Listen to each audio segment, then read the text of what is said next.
आऊज़ बिल्लाहि मिनश शैतानिर रजीम बिस्मिल्लाहिर रहमानिर रहीम। सूरह राद आयत नंबर 7। वयक़ूलुल लज़ीना कफ़रू लौला उन्ज़िला अलैहि आयतुम मिर रब्बी। और कुफ्र करने वाले लोग कहते हैं कि क्यों नहीं उतारी गई उस शख्स पर कोई निशानी उसके रब की तरफ से। वयक़ूलुल लज़ीना कफ़रू लौला उन्ज़िला अलैहि आयतुम मिर रब्बी। और कुफ्र करने वाले लोग कहते हैं कि क्यों नहीं उतारी गई उस शख्स पर कोई निशानी उसके रब की तरफ से। यानी मुशरिकीन मक्का बार बार उसी दलील को दोहराते थे कि अगर आप रसूल हैं तो आपके रब की तरफ से आपको कोई महसूस होने वाला मोजिज़ा क्यों नहीं दिया गया। बार बार वो इसी दलील को दोहराते थे, इसी चीज़ का मुतालबा करते थे। पहले भी हम कई बार इस चीज़ को पढ़ चुके हैं कि अगर आप अल्लाह के रसूल हैं तो आपके रब की तरफ से आपको कोई महसूस होने वाला मोजिज़ा क्यों नहीं दिया गया। आगे इसी आयत में है इन्नमा अंत मुंज़िरुन वलिकुल्लि कौमिन हाद। ए नबी सल्लल्लाहु अलैहि वसल्लम, आप तो बस खबरदार कर देने वाले हैं और हर कौम के लिए एक हादी है। वलिकुल्लि कौमिन हाद, और हर कौम के लिए एक हिदायत देने वाला है। यानी जिस तरह हमने हर कौम के लिए पैगंबर भेजे हैं, इसी तरह आपको भी हमने इन लोगों की हिदायत के लिए मबऊस किया है। जिस तरह से हर कौम में हमने नबी और पैगंबर भेजे हैं, इसी तरह आपको भी हमने इन लोगों की हिदायत के लिए मबऊस किया है। आपके ज़िम्मे इन लोगों को डराना और खुशखबरी सुनाना है। ए नबी सल्लल्लाहु अलैहि वसल्लम, आप बस अपना फ़र्ज़ अदा करते रहें। आप तो एक पैगंबर हैं। ऐसे ही जिस तरह से हर कौम के लिए हमने पैगंबर भेजे हैं, इसी तरह हमने आपको भी इन लोगों की हिदायत के लिए मबऊस किया है। आपकी जिम्मेदारी इन लोगों को डराना और खुशखबरी सुनाना है। यानी अजाब से डराना और जन्नत की खुशखबरी सुनाना है। आप सल्लल्लाहु अलैहि वसल्लम, बस आप अपना फ़र्ज़ अदा करते रहें। देखिए, इस आयत नंबर 7 में ये बात समझने की है कि इस आयत में जो इरशाद है कि हर कौम के लिए एक हादी है, इससे साबित हुआ कि कोई कौम और कोई खित्ताए मुल्क अल्लाह की तरफ दावत देने और हिदायत करने वाले लोगों से खाली नहीं हो सकता, चाहे वो नबी हो या नबी के कायम मुकाम हो, यानी नबी ही की दावत को फैलाने वाला हो। इससे ये बात मालूम होती है कि हर कौम के लिए एक हादी है। इससे ये बात साबित हुई कि कोई कौम और कोई खित्ताए मुल्क अल्लाह की तरफ दावत देने और हिदायत करने वालों से खाली नहीं हो सकता, चाहे वो नबी हो या नबी के कायम मुकाम हो, यानी नबी ही की दावत को फैलाने वाला हो। जैसा कि हम सूरह यासीन में भी इस बात को पढ़ेंगे कि नबी की तरफ से किसी कौम की तरफ पहले 2 शख्सों को दावत और हिदायत के लिए भेजने का जिक्र है। इस सूरह यासीन के पहले ही सफ़े पर नबी की तरफ से किसी कौम की तरफ पहले 2 शख्सों को दावत और हिदायत के लिए भेजने का जिक्र है, जो खुद नबी नहीं थे, और फिर तीसरे आदमी को उनकी तायीद और नुसरत के लिए भेजने का जिक्र है।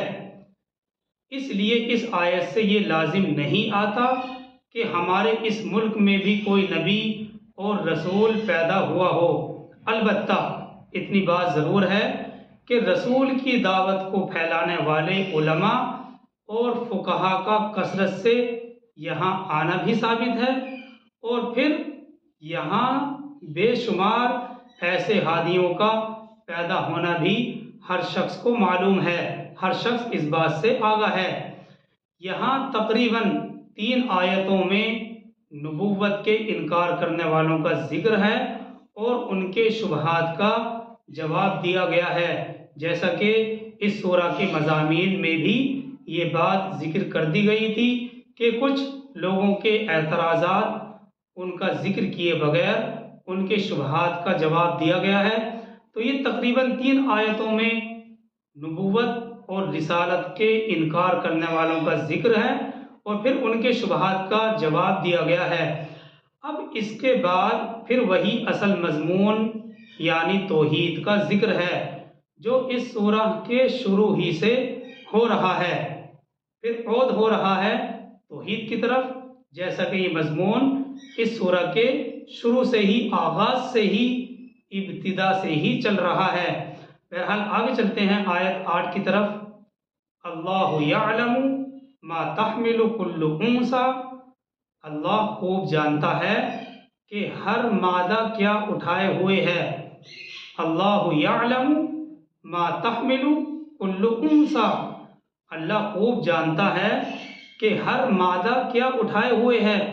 यानी हर मादा, चाहे वो इंसान है या हैवान, उसके रहम में जो कुछ है अल्लाह के इल्म में है। आगे इसी आयत में है वमा तगीजुल अरहामु वमा तज़दाद, और वो यानी अल्लाह सुब्हानहु व तआला, और वो जानता है जिस कदर रहम सुकड़ते हैं या बढ़ते हैं। वमा तगीजुल अरहामु वमा तज़दाद, और वो जानता है जिस कदर रहम सुकड़ते हैं या बढ़ते हैं। मतलब ये है कि जब हमल ठहरता है तो रहम सुकड़ता है, और जब बच्चा बढ़ता है तो उसके बढ़ने से रहम फैलता है। एक माँ के अंदर होने वाली इस तरह की तब्दीलियाँ अल्लाह को खूब मालूम है। अल्लाह इस तरह की तब्दीलियों से खूब वाकिफ है। वकुल्लु शैइन इंदहु बिमिक़दार, और हर चीज़ उसके यहाँ एक अंदाजे के मुताबिक है। वकुल्लु शैइन, इसी आयत का फिक्रा है, वकुल्लु शैइन इंदहु बिमिक़दार, और हर चीज़ उसके यहाँ एक अंदाजे के मुताबिक है। यानी इस कायनात का पूरा निज़ाम एक तयशुदा हिकमत अमली के तहत चल रहा है, जहाँ हर चीज़ की मिक़दार और हर काम के लिए कायदा कानून मुकर्रर है। उसी चीज़ को अल्लाह ताला फरमाते हैं वकुल्लु शैइन इंदहु बिमिक़दार, और हर चीज़ उसके यहाँ एक अंदाजे के मुताबिक है। यानी इस कायनात का पूरा निज़ाम एक तयशुदा हिकमत अमली, एक तयशुदा कानून के मुताबिक चल रहा है, जहाँ हर चीज़ की मिक़दार और हर काम के लिए कायदा कानून मुकर्रर है। देखिए, मुराद इस आयत से ये है कि माँ के रहम में बच्चे के आज़ा, उसकी क़ुव्वतों और काबिलियतों और उसकी सलाहियतों में जो कुछ कमी ज़्यादती होती है, अल्लाह की बराह रास्त निगरानी में होती है। जो कुछ माँ के रहम में बच्चे के आज़ा, उसकी ताकतें, क़ुव्वतें और काबिलियतें और उसकी सलाहियतों में जो कुछ भी कमी और ज़्यादती होती है, अल्लाह की बराह रास्त निगरानी में होती है।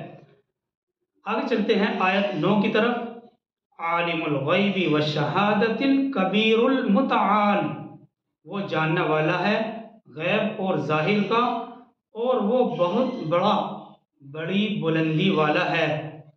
आलिमुल गैबि व शहादतिल कबीरुल मुतआल, वो जानने वाला है गैब का और जाहिर का, वो बहुत बड़ी बुलंद वाला है, बड़ी बुलंदी वाला है। ये आयत 9 है। देखिए, इस फिक्रे में 2 लफ्ज़ अल कबीर और मुतआल लाए गए हैं। अल कबीरुल मुतआल, अल कबीर और मुतआल 2 लफ्ज़ लाए गए हैं। अल कबीर के माना आते हैं बड़ा, और मुताल के माना बुलंद वाला, बुलंद व बाला। मुराद इन दोनों लफ्ज़ों के लाने से ये है कि वो यानी अल्लाह की ज़ात मखलूक़ात की सिफ़ात से बाला और बुलंद है, अकबर है। जी हाँ, कुफ़ार और मुशरिकीन अल्लाह ताला के लिए इजमाली तौर पर कयास करके अल्लाह के लिए ऐसी सिफ़ात को साबित करते थे जो उसकी शान से बहुत बाईद हैं। जैसे यहूद नसारा ने अल्लाह के लिए बेटा साबित कर दिया, और किसी ने अल्लाह के लिए इंसान की तरह जिस्म और आज़ा साबित कर दिए, किसी ने जिहत और सिमत को साबित कर दिया। हालांकि अल्लाह सुब्हानहू व तआला इन तमाम सिफ़ात और हालात से मुनज़्ज़ह और बरी है। कुरान में दूसरी जगह अल्लाह सुब्हानहू व तआला का इरशाद मौजूद है, सुब्हानल्लाहि अम्मा यसिफून। ये पारा नंबर 18 में आया है, यानी अल्लाह पाक है, अल्लाह पाक इन सिफात से जो ये लोग बयान कर रहे हैं पाक है। सुब्हानल्लाहि अम्मा यसिफून, यानी अल्लाह पाक है उन सिफात से जो ये लोग बयान कर रहे हैं। इस आयत के फ़िक्रे में अल्लाह की कमाल कुदरत और अज़मत का जिक्र है, यानी उसकी ताकत और कुदरत इंसानी तसव्वुरात से बालातर है। उसके बाद फिर आयत के अगले फ़िक्रे में भी इसी अगली आयत 10 में, उसके बाद आयत 10 में भी इस कमाल इल्मी और कमाल कुदरत को एक ख़ास अंदाज से बयान किया गया है। आगे चलते हैं आयत 10 की तरफ। सवाउम मिनकुम मन असर्रल क़ौला वमन जहर बिही वमन हुवा मुस्तख़फ़िम बिल्लैली वसारिबुम बिन्नहार। ये आयत 10 है। अल्लाह ताला फरमाते हैं उसके इल्म में बराबर है तुम में जो बात को दिल में छुपाए। उसके इल्म में यानी अल्लाह के इल्म में बराबर है तुम में से जो बात दिल में छुपाए और जो उसे बुलंद आवाज़ से जाहिर करे, और वो जो रात की तारीकी में छुपे हुए हों और जो दिन की रोशनी में चलते फिरते हों। सवाउम मिनकुम मन असर्रल क़ौला वमन जहरा बिही वमन हुआ मुस्तख़फ़िम बिल्लैली वसारिबुम बिन्नहार। उसके इल्म में यानी अल्लाह के इल्म में बराबर हैं तुम में से जो बात को दिल में छुपाए और जो उसे बुलंद आवाज़ से जाहिर करे, और जो रात की तारीकी में छुपे हुए हों और जो दिन की रोशनी में चलते फिरते हों। यानी गैब की सूरत हो या ज़ुहूर का आलम, अल्लाह के इल्म के सामने सब बराबर है। हर चीज़ उसकी कैफियत, हर चीज़ और उसकी हर कैफियत, हर आन उसके सामने हाजिर और मौजूद है। आगे चलते हैं आयत 11 की तरफ।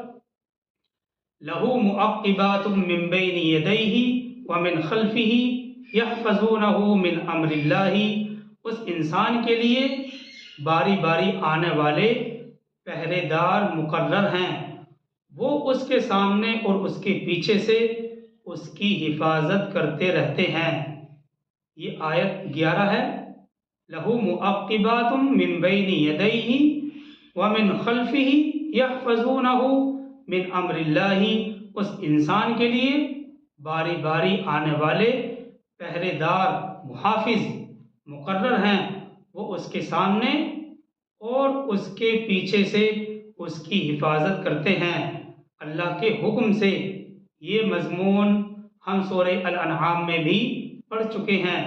आयत 61 में सूरह अल-अनआम की आयत 61 में ये फ़िक्रा आया था, वयुरसिलु अलैकुम हफ़ज़ा, यानी अल्लाह ताला अपनी तरफ से तुम्हारे ऊपर मुहाफिज निगरां भेजता है। अल्लाह के मुकर्रर किए हुए ये फरिश्ते अल्लाह की मशीयत से, अल्लाह की इजाज़त से हर वक्त इंसान की हिफाजत करते हैं, यहाँ तक कि उसकी मौत का वक्त आ जाता है। ये तो वो मज़मून था जो हम सूरह अल-अनआम में पढ़ चुके हैं। अब देखिए मतलब ये है, इस आयत से मतलब ये निकलकर सामने आया कि बात सिर्फ इतनी ही नहीं है कि अल्लाह सुब्हानहू व तआला हर शख्स, हर आदमी को हर हाल में बराह रास्त खुद देख रहा है और उसकी तमाम हरकत और सकनात से पूरी तरह बाखबर है, पूरी तरह वाकिफ़ है, बल्कि उस पर मज़ीद ये कि अल्लाह के मुकर्रर किए हुए फरिश्ते भी हर शख्स के साथ, हर आदमी के साथ लगे हुए हैं और उसकी ज़िंदगी के पूरे कारखाने को महफूज कर रहे हैं।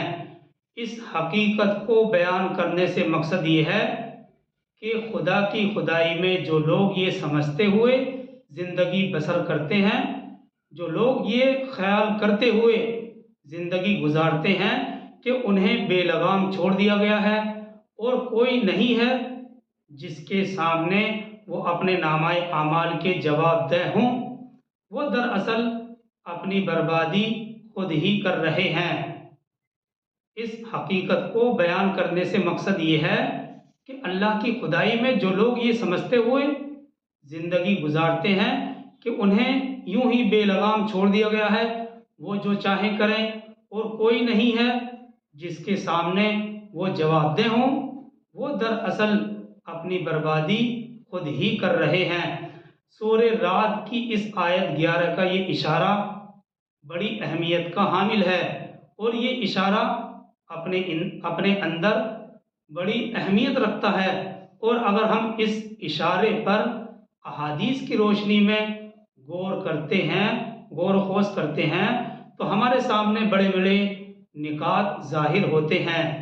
सही बुखारी के अंदर हदीस है कि फरिश्तों की 2 जमाअतें इंसानी हिफाजत के लिए मुकर्रर हैं।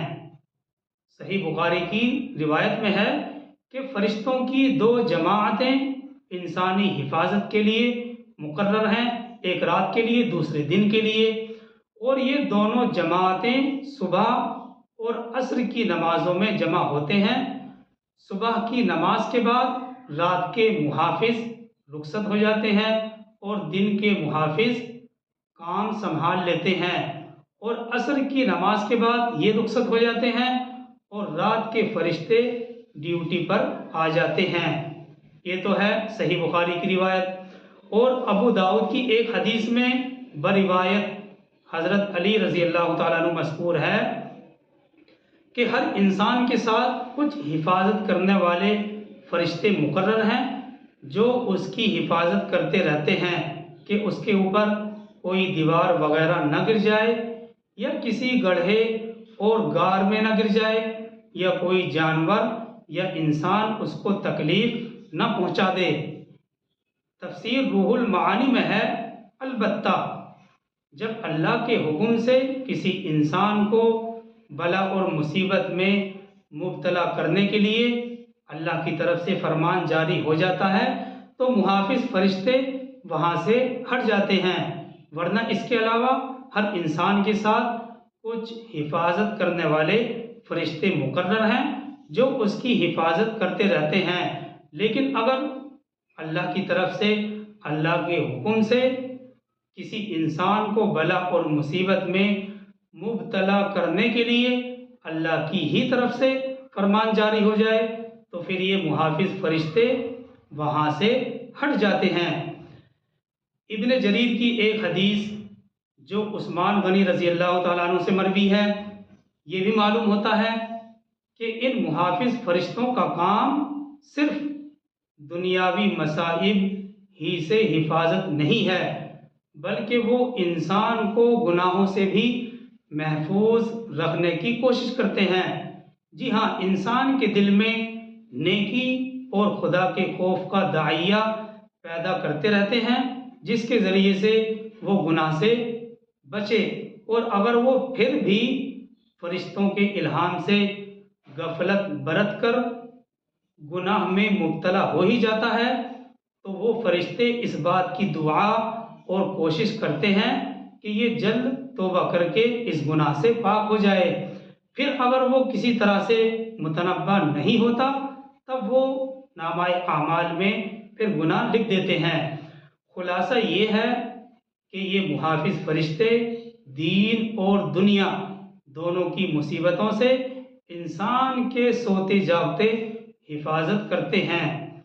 हज़रत काब अहबार रज़ी अल्लाह अन्हु फरमाते हैं कि अगर इंसान से ये हिफाजत खुदाबंदी का पहरा हटा लिया जाए, हज़रत काब अहबार कहते हैं कि अगर इंसान से ये हिफाजत खुदाबंदी का पहरा हटा लिया जाए तो जिन्नात उसकी ज़िंदगी वबाल कर दें, लेकिन ये सब हिफाजती पहरे उस वक्त तक काम करते हैं जब तक तकदीर इलाही उसकी हिफाजत की इजाज़त देती है, और जब अल्लाह ही किसी को मुब्तला करना चाहें तो ये हिफाजती पहरा हटा लिया जाता है।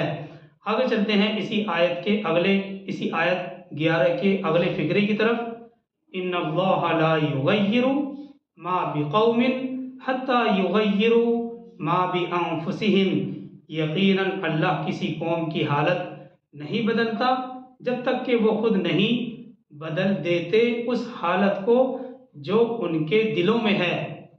आयत के अल्फाज हैं, इसी आयत 11 के अल्फाज हैं, इन्नल्लाह ला युगय्यिरु मा बिक़ौमिन हत्ता युगय्यिरु मा बिअन्फुसिहिम। यकीनन अल्लाह किसी कौम की हालात नहीं बदलता जब तक कि वो खुद नहीं बदल देते उस हालत को जो उनके दिलों में है। यानी हम अपनी बातनी कैफियत को बदलेंगे, उसके लिए मेहनत करेंगे तो अल्लाह की तरफ से भी हमारे मामले में तब्दीली कर दी जाएगी। और आगे इसी आयत में है, व इज़ा अरादल्लाहु बिक़ौमिन सूअन फला मरद्द लहु व मा लहुम मिन दूनिही मिन वाल। और जब अल्लाह किसी कौम के लिए किसी बुरी शय का फैसला करता है तो फिर उसको लौटाने वाला कोई नहीं है, और नहीं है उसके लिए अल्लाह के सिवा कोई मददगार। देखिए, साफ अल्फाज में आयत करीमा के इस फिक्रे का मतलब ये है कि जो शख्स खुद अपनी इस्लाह का इरादा नहीं करता, जो शख्स अपने आप को खुद बदलने का इरादा नहीं करता, अल्लाह की तरफ से भी उसकी नुसरत का वादा नहीं, बल्कि ये वादा और ये नुसरत उसी हालत में है जब कोई खुद भी इस्लाह की फिक्र करे, और उसकी तायीद बहुत सी पुरानी आयतों से भी होती है। तो ये आयत 11 तक वजाहत हमारे सामने आ चुकी है। सुब्हानल्लाहि व बिहम्दिही सुब्हानकल्लाहुम्मा व बिहम्दिका व नशहदु अल्ला इलाहा इल्ला अंता व नस्तगफिरुका व नतूबु इलैक। सुब्हान रब्बिका रब्बिल इज्जति अम्मा यसिफून व सलामुन अलल मुरसलीन वल्हम्दुलिल्लाहि रब्बिल आलमीन। अल्हम्दुलिल्लाह, जज़ाकल्लाह खैर हाफिज़ साहब, माशाल्लाह बहुत ही अच्छा खुलासा था। शुक्र अल्हम्दुलिल्लाह।